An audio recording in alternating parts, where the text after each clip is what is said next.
Hi everyone! So this is a styling head I got at FiveBelow. I thought these would be perfect practice heads for beginners.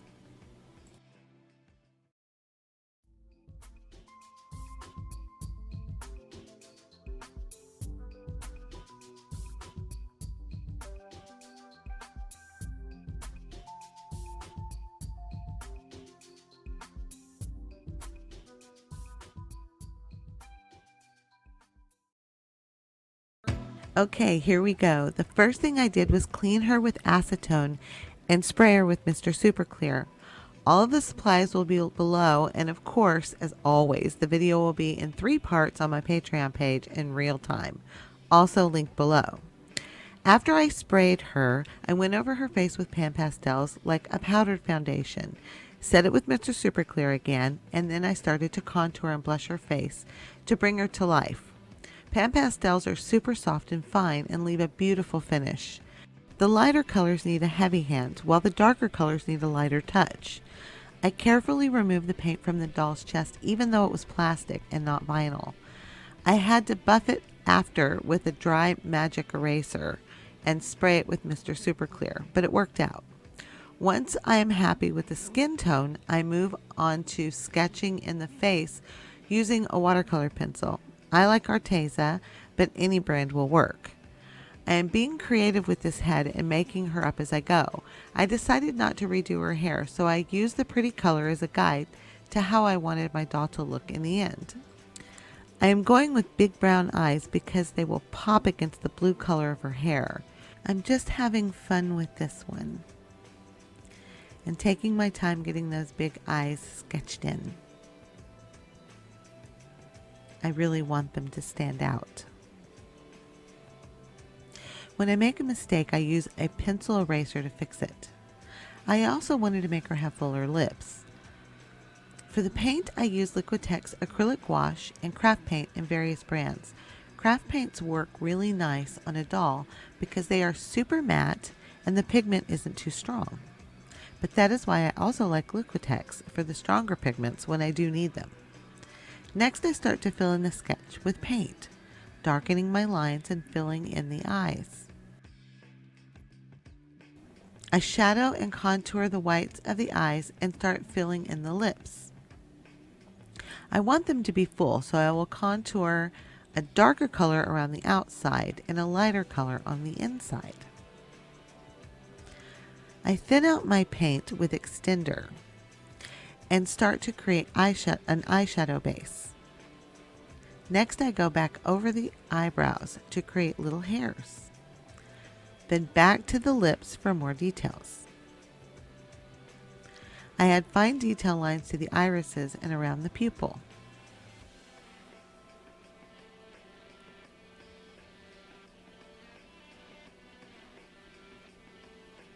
I let that dry and go over it with a burnt sienna brown in a thin down wash, creating layers. Back to the lips, I am darkening the corners. I add another layer of details to the irises. Now I'm going to do her eyeshadow makeup using PanPastels, starting with highlights. I will gradually add a little bit of color as I get closer to the crease and work around the under eyes. Using my little micro tool, I add some more highlights to the face. I will spray her again to get her ready for smoking out her eyes. I'm using a halo eyeshadow look, leaving the center light. I will have to spray and repeat this process again. Also, I will need to buff out any harsh lines and add more highlights.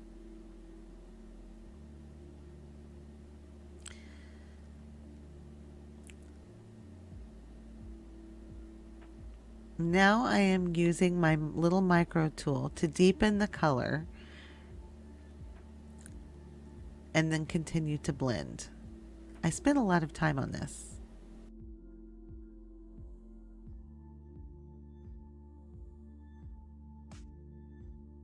I add some of the darker blue to the bottom lash line. Spray again and go over top lash line with black paint to redefine it. I also paint in the crease and give her a tiny winged eyeliner. Next, I touch up the inside of her eyes and add some highlights to her irises and deepen the shadows under her lash line.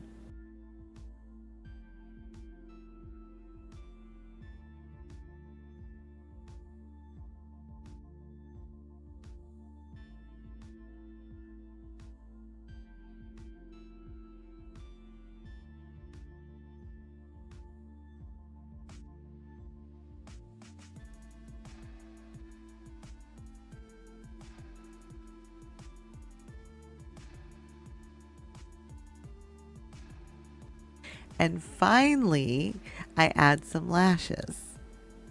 Only at the bottom because I will be gluing on top lashes. Whenever you're adding bottom lashes, you have to hold your breath because they're so tiny and fine.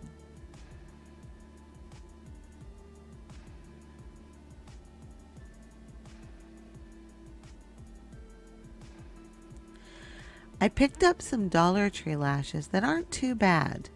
The band is a little too thick though, and I like Fabrifix glue because it dries fast. I trim down the lashes and add glue with a toothpick, then immediately, but carefully, press them into place using a toothpick to adjust them. Like I said before, the band is kind of thick, so they did give me some trouble. I will press them into place like I said, and then I will let them dry for a few minutes, just to make sure they're stuck. You can see they're giving me trouble. Once they're set, I will press them up. I don't like them to dry completely. I just want to press them up when they're semi-dry. Once those are really dry though, I will go over them with black paint on the top lash line. And then I go over that with a couple of layers of Mod Podge to the top and under the lashes to make sure those lashes are going nowhere.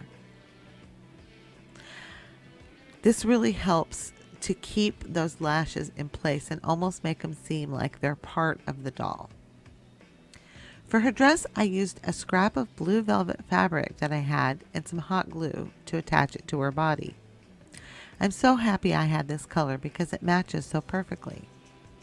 You can really get creative on how you dress your busts with fabrics, laces, or even air dry clay.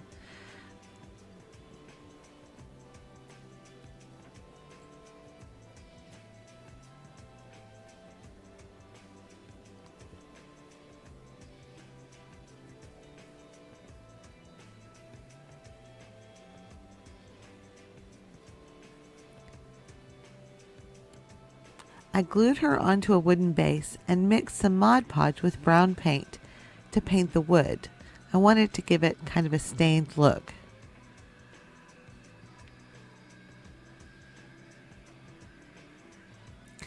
Then I went over her lash line again with black matte paint to hide the shine from the Mod Podge, even though it was a matte Mod Podge.